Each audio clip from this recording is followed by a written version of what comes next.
தொழுகைக்குள்ள தொழுகிறோம் சகோதரர்களே, திக்ர் செய்கிறோம். குர்ஆன் ஓதுற குர்ஆன் உன் அமுல்படுத்தப்படுதா? குர்ஆன்ல தான் சொல்லிக்குது, உங்களோட சாட்சியில மகன் உங்களோட மகளுக்கு மகரம் இல்ல. உங்களோட மகள் இருக்கிற வீட்டுல, ஏந்த மகள் இருக்கிற வீட்டுல, ஏந்த மகளோட சாட்சியில மகன் நாளா போல இருந்தாலும் அவர் உங்க மகளுக்கு மகரம் இல்ல.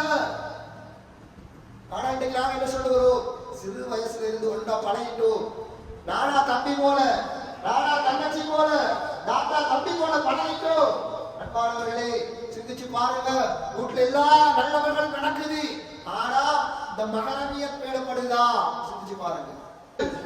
அன்பானவர்களே, இந்த உறவோடு சேர்ந்து வாழத்துக்கு இஸ்லாம் அனுமதிக்கல. இவர் மகரம் இல்லாதவரோட பெண்ணுக்கு, உங்களோட பிள்ளைக்கு இவர் மகரம் இல்ல, இவரை உங்களோட புள்ள திருமணம் முடிக்கலாம். இருக்க போக்கள் எப்படி நீங்க இந்த இருவரையும் தனிமையில விடுவீங்க? உங்களோட மனைவியில தங்கச்சியில முடியத்தான் இருந்தாலும் உங்களோட பிள்ளைக்கு மகரம் இல்லையே. திருமணம் முடிக்க ஆர்வமாக்கப்பட்டவர், அப்படி இருக்க போக்களை எப்படி தனிமையில விடணும்? எப்படி கிளாஸுக்கு ஏற்றுக்கொண்டு போக சொல்ல முடியும்? எப்படி பிரயாணத்தில் அனுப்ப முடியும்? சிந்திச்சு பாருங்க. இந்த மகரமான வரையறை, இந்த பட்டியலை நாங்க ஒவ்வொருவரும் அலசி ஆராய்ச்சி இதனுடைய தெளிவை நாம் ஒவ்வொருத்தரும் பெற வேண்டும். எனக்கு மகரமாக்கப்பட்டவங்க யாரு, மகரம் இல்லாதப்பட்டவங்க யாரு? அதே போல ஏக பிள்ளைக்கு மகரமானவங்க யாரு, மகரம் இல்லாதவங்க யாரு என்ற அறிவும் ஒவ்வொருவருக்கும் கட்டாயம் இருந்தே ஆகும். ஏன் சொல்றேன்டா, முந்தைய ஒரு காலத்துல சிலர் என்ன செய்வாங்க, இப்பயும் இருக்கலாம், சில தாய்மார்கள் பால் ஊட்டக்கூடிய அந்த கட்டத்துல நிர்பந்த சூழ்நிலையால தங்களோட பிள்ளைகளை வேறதாசில ஒருத்தர்கிட்ட வைத்து பால் கொடுத்து வளர்க்க வைப்பாங்க. இப்பயும் இருக்கலாம் சில நிர்பந்த சூழ்நிலையால. அன்பானவர்களே, அப்படி எங்கடக்குள்ள எங்கட மனைவி சூழ்நில நிர்பந்த சூழ்நிலை, எங்கடக்குள்ள ஒரு தாய் வைத்து பால் குடிச்சுட்டா, 5 நிமிஷத்துக்கு மேல குடிச்சுட்டா, அந்த தாய் ஏண்ட பிள்ளைக்கு மகரம். ஏண்ட பிள்ளைக்கு ஏண்ட மனைவி எப்படி தாயோ அதே போல ஏண்ட பிள்ளைக்கு எந்த தாய்க்கு ஏண்ட பிள்ளை பால் குடிச்சுச்சோ அந்த தாயும் ஏண்ட பிள்ளைக்கு தாய். அதாவது ஏண்ட பிள்ளை ஒரு தாய்க்கு பால் குடிச்சிச்சு, அந்த தாய்க்கு மகன் இருக்கிறாங்க, அந்த மகனுக்கும் ஏண்ட பிள்ளைக்கும் திருமணம் செய்து வைக்கணுமா? இப்ப 2 பேரும் விரும்பிட்டாங்க. இவருக்கு அவங்க இல்லைண்டா இல்ல, அவருக்கு இவர் இல்லைண்டா இல்ல. இப்ப என்ன செய்யறது? அன்பானவர்களே, இந்த விஷயத்துல நாங்க கண்டு கருத்துமாக இருக்கணும். எங்கட பொம்பளை ஏண்ட மனைவி யாருக்கு பால் கொடுத்து வளர்த்தாலும் அவர்களுடைய பெயரை எழுதி வைக்க வேண்டும். மார்க்க அறிஞர்கள் சொல்லுகிறார்கள், அல்லது 4 பேருக்கு சொல்லி வைக்க வேண்டும். இன்னாருடைய மகனுக்கு இன்னாருடைய மகனுக்கு நான் பால் கொடுத்திருக்கின்றேன். பின்னுக்கால ஒரு காலம் வந்து பொன் கேட்டு வந்தால், மாப்பிள்ளை கேட்டு வந்தால் இவருக்கும் திருமணம் முடித்து கொடுக்க முடியாது. இந்த விஷயத்துல கண்ணு கருத்துமாக இருக்க வேண்டும். நாட்டில் நடந்தே இருக்கிறது, கல்யாணம் வரைக்கும் சென்று நிறுத்தப்பட்டிருக்கிறது விஷயம். அதே போல பிள்ளைகளை தத்தெடுக்கக்கூடியவர்கள் அன்பானவர்களே, அதுலையும் அஜ்னபியத் இருக்கிறது. நாங்க ஒரு பொம்பளை பிள்ளைய எங்களுக்கு பிள்ளை இல்ல, வளர்த்தெடுத்துட்டோம், தத்தெடுத்துட்டோம், அந்த பொம்பளை பிள்ளை நாளைக்கு பருவ வயதை அடைஞ்சிட்டா அதற்கு பின்னால எங்களுக்கு குழந்தை கிடைக்குது. நாங்க வளர்த்தெடுத்த பிள்ளை அந்த பிள்ளை பொம்பளை பிள்ளையா இருக்குது, எங்களுக்குள்ள ஆம்பளை பிள்ளையா இருக்குது. இந்த 2 பேருக்கும் மகரமியத் அஜ்னபியத் பேணப்பட வேண்டும். இந்த 2 பேர்களும் ஒரே தாய் பால்குடி சகோதரர்கள் அல்ல. எனவே இவர்களுக்கு மத்தியிலும் வேறுபாடு வர வேண்டும். இவர்கள் 2 பேரும் ஒன்றாக சேர்ந்து கலைக்கவும் முடியாது, பேசவும் முடியாது. இஸ்லாம் எனக்கு அழகாக சொல்லித்தது. அன்பானவர்களே, அல்லாஹ்வின் நல்லடியார்களே, ஒரு முறை ஸல்லல்லாஹு அலைஹி வஸல்லம் அவங்களோட அவனை மனைவி மாதிரி இருக்கிறாங்க. நபி அவங்க சஹாபாக்கள் விளையாடுறத அந்த ஓய்வு நேரத்தை கொண்டு போய் காட்டி கொண்டு இருப்பாங்க. அப்ப அப்துல்லாஹ் இப்னு உம்மி மக்தூம் ரலியல்லாஹு தஆலா அவங்க வராங்க. பிறப்பிலே கண் தெரியாத ஒரு சஹாபி. நபி அவங்க சொல்றாங்க மனைவிமாரை பார்த்து, அப்துல்லாஹ் இப்னு உம்மி மக்தூம் ரலியல்லாஹு வராங்க, நீங்க மறந்துக்கோங்க அப்படிங்கிறது. அந்த பெண் என்ன தெரியுமா சொன்னாங்க? யார சொல்லலாம், வாரவர் கண் தெரியாத ஒரு சஹாபி தானே, எங்களை அவர் பார்க்க மாட்டாங்க, நாங்க எடுத்துக்கு அவருக்கு எங்களை நாங்க எடுத்து மறைக்கணும் என்று கேட்டாங்க. நபி அவங்க என்ன சொன்னாங்க? சரி கண்டாங்களா? நபி அவங்க சொன்னாங்க, அஃபஅன்யா வாலியன்துமா அலஸ்துமா துபசிரானி.